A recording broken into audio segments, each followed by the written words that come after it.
नमस्कार. कोकणी थाट या आपल्या यूट्यूब चॅनलमध्ये तुम्हा सर्वांचं मनपूर्वक स्वागत. सगळ्यात आधी तुम्हा सर्वांना नवीन वर्षाच्या खूप खूप खूप मनापासून शुभेच्छा.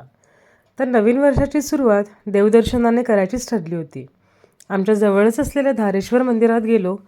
तिथे अशी सुरेख रांगोळी एक ताई काढत होत्या. मंदिराच्या आतमधलं शूटिंग काही घेतलं नाही आहे. बाजूलाच स्वामी समर्थांचा मठसुद्धा आहे.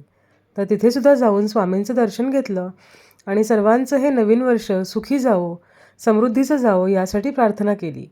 बाजूला असलेल्या औदुंबराच्या झाडाला प्रदक्षिणा घातल्या, देवाचा आशीर्वाद घेतला, प्रसाद घेतला आणि दत्त महाराजांचं दर्शन घेऊन आम्ही पुढे जायला निघालो. तर नवीन वर्षाचा संकल्प असं काही नाही, पण ज्या गोष्टी ठरवल्यात त्या गोष्टी मार्गी लावाव्यात असा विचार मात्र नक्की आहे. घरी आल्यावर हा भाकरीचा चिवडा किंवा फोडणीची भाकरी केली होती. काल पार्टी असल्यामुळे भाकऱ्या खूप झाल्या होत्या आणि त्या उरल्या होत्या. खरं तर खूप दिवसापासून खायची इच्छा होती. आजही अशी पूर्ण झाली.